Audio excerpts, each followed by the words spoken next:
Agam, India's first digital literary platform. നമസ്കാരം. യുഎയിലെ പ്രശസ്തമായ സാംസ്കാരിക മേളകളിൽ ഒന്നാണ് ഷാർജ അന്താരാഷ്ട്ര പുസ്തകോത്സവം. വായനയും അറിവിനെയും പ്രോത്സാഹിപ്പിക്കുക എന്നതാണ് ഈ പുസ്തകോത്സവത്തിന്റെ പ്രധാന ലക്ഷ്യം. സുൽത്താൻ ബിൻ മുഹമ്മദ് അൽ ഖാസിമി 1982 ഈ മേള ആരംഭിച്ചത്. ആദ്യകാലത്ത് പ്രധാനമായും അറബി ഭാഷാ പ്രസാധകരും എഴുത്തുകാരുമായിരുന്നു പങ്കെടുത്തിരുന്നത്. പിന്നീട് ലോകമെമ്പാടുമുള്ള 100-ലധികം രാജ്യങ്ങളിൽ നിന്നുള്ള പ്രസാധകരും എഴുത്തുകാരും പങ്കാളികളാവാൻ തുടങ്ങി. ഷാർജ ബുക്ക് അതോറിറ്റിയാണ് ഈ മേള സംഘടിപ്പിക്കുന്നത്. കഴിഞ്ഞ 14 വർഷമായി കൈരളി ബുക്സ് ഈ മേളയുടെ ഭാഗമാണ്. നിരവധി എഴുത്തുകാരുടെ പുസ്തകങ്ങളാണ് ഓരോ വർഷവും കൈരളി ബുക്സ് ഈ മേളയിൽ വെച്ച് പ്രകാശനം ചെയ്യുന്നത്.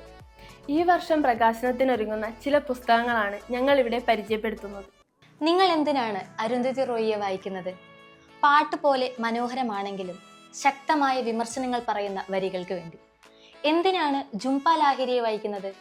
അവർ നിശബ്ദമായി നടത്തുന്ന ശക്തമായ പരിവർത്തനങ്ങൾക്ക് വേണ്ടി. എന്തിനാണ് മനു പിള്ളയെ വായിക്കുന്നത്? കാരണം ചരിത്രം ഭൂതകാലത്തെക്കുറിച്ചുള്ളതല്ല, ഇന്നിനെ സൃഷ്ടിക്കുന്ന ശക്തിയെക്കുറിച്ചുള്ളതായതുകൊണ്ട്. എന്തിനാണ് നമ്മൾ അനുജയെ വായിക്കുന്നത്?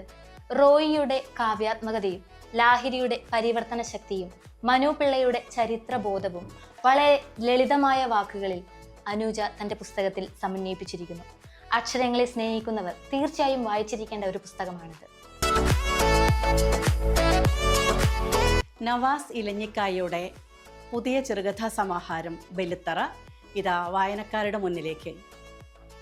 ലളിതമായ ഭാഷയും മനോഹരമായ കഥാപരിസരങ്ങളുമാണ് ഈ ചെറുകഥയുടെ പ്രത്യേകത. നസ്രീൻ ഷംസുവിന്റെ ഏറ്റവും പുതിയ നോവൽ കാപ്പി പൂക്കുന്ന യാമങ്ങളിൽ ഇതാ വായനക്കാരിലേക്ക്. പ്രണയമേ, നീ എത്രയോ മഹത്തരം, എത്രയോ ഉന്നതം. ഏത് മനസ്സിനെയും അതിശക്തമായ മന്ത്രം പോലെ നിറയ്ക്കുന്ന വികാരങ്ങൾ.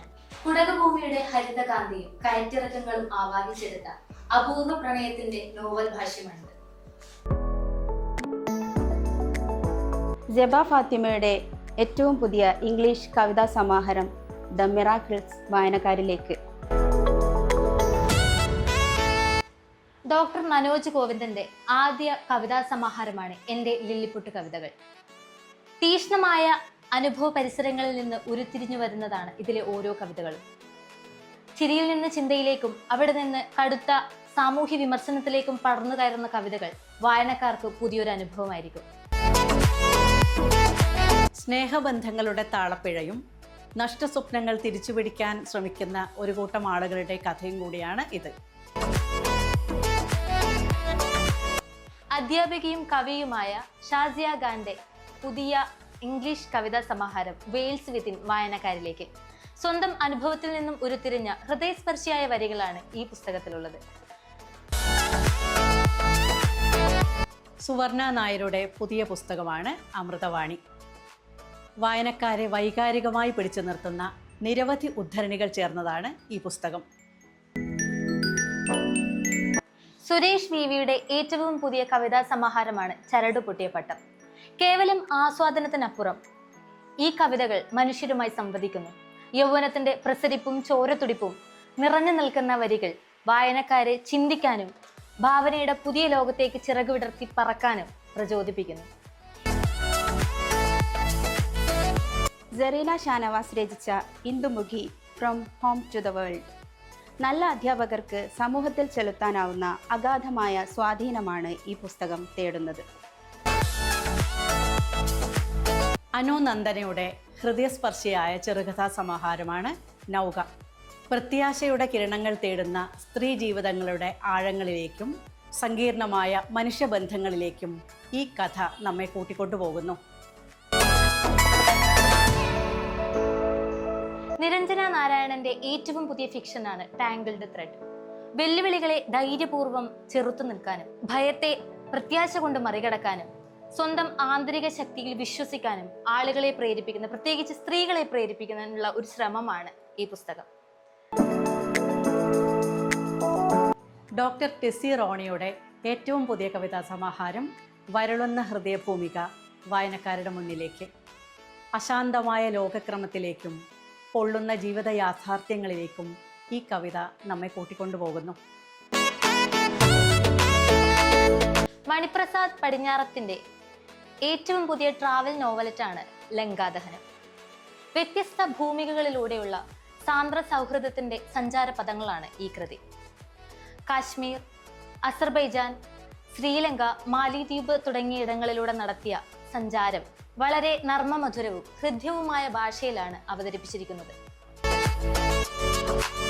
ജാൻവി ലതീഷിന്റെ ഏറ്റവും പുതിയ English novel A bond of love ഇതാ വായനക്കാരിലേക്ക്. സ്നേഹത്തിന്റെയും നഷ്ടത്തിന്റെയും തലമുറകളിലൂടെ പ്രതിധ്വനിക്കുന്ന ശക്തിയുടെ കഥയാണിത്. കൈലാഷ് മധു നായരുടെ ആദ്യത്തെ ശാസ്ത്രപഠന പുസ്തകമാണ് സ്പേസ്. വെറും 11 വയസ്സ് മാത്രം പ്രായമുള്ള കൈലാഷ് പ്രപഞ്ചത്തെപ്പറ്റി വളരെ ആകർഷകമായ രീതിയിലാണ് എഴുതിയിട്ടുള്ളത്. ഗീതാ നന്മിനിയുടെ ഏറ്റവും പുതിയ നോവലാണ് ഏകതാര. നീലരാജി, നടുമുറ്റം എന്നീ കഥാസമാഹാരങ്ങൾക്ക് ശേഷം വായനക്കാരുടെ കൈകളിലെത്തുകയാണ് ഈ പുസ്തകം.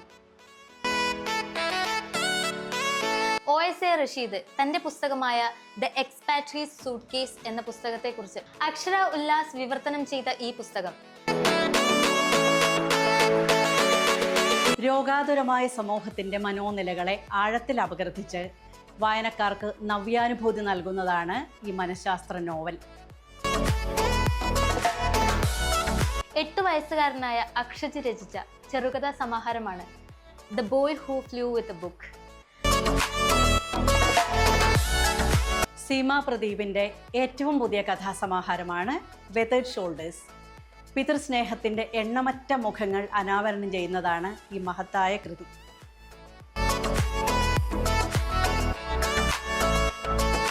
ഒമ്പത് വയസ്സുകാരനായ ഭരത് ബിനിൽ കുമാർ രചിച്ച സാഹസിക കഥാപുസ്തകമാണ് stuck in the back rooms. യാഥാർത്ഥ്യത്തിലൂടെയും ഭാവനയിലൂടെയുമുള്ള ഒരു യാത്രയാണ് ഈ പുസ്തകം. 6ാം ക്ലാസ് വിദ്യാർത്ഥിനിയായ കീർത്തന മണികണ്ഠന്റെ ഭാവനയിൽ വിരിഞ്ഞ പുതിയ ഇംഗ്ലീഷ് നോവലാണ് Isabel and the veil of recognition. Sulekha D സന്തോഷിന്റെ മൗനത്തിന്റെ സൗരഭ്യം എന്ന കവിതാ സമാഹാരം ജീവിത തലങ്ങളിലെ ഓരോ മുക്കുമൂലയും സ്പർശിച്ചിരിക്കുന്നു. രത്നങ്ങൾ എന്താണ്? ഓരോരുത്തർക്കും യോജിച്ച രത്നം എങ്ങനെ തിരഞ്ഞെടുക്കാം? രത്നശാസ്ത്രം ഇതാ വായനക്കാരിലേക്ക്. മനുഷ്യ മനസ്സ് നാം കരുതുന്നതിനേക്കാൾ സങ്കീർണമാണ്, ലോലവുമാണ്. അമൽ ഫെർമിസിന്റെ നിലവിൻ നിലാവഴികൾ എന്ന ഓർമ്മക്കുറിപ്പുകൾ വായിക്കുന്ന ഏതൊരാളുടെയും മനസ്സിലൂടെ കടന്നു പോവുക ഈ ഒരു വിചാരമാണ്. കൈരളി ബുക്സ് പ്രസിദ്ധീകരിച്ച പുതിയ പുസ്തകമാണ് കൃപാലി. ഐശ്വര്യ എന്ന എഴുത്തുകാരിയുടെ ആദ്യ നോവലാണിത്. പ്രണയാനുഭൂതിയുടെ സാന്ദ്ര സൗന്ദര്യം ഉൾപ്പെടുന്ന ഈ നോവൽ വായനക്കാർക്ക് എന്തായാലും ഇഷ്ടപ്പെടും. ചിഞ്ചു സൂസൻ തോമസിന്റെ മഞ്ഞ മന്ദാരം ഇതാ വായനക്കാരിലേക്ക് എത്തുന്നു.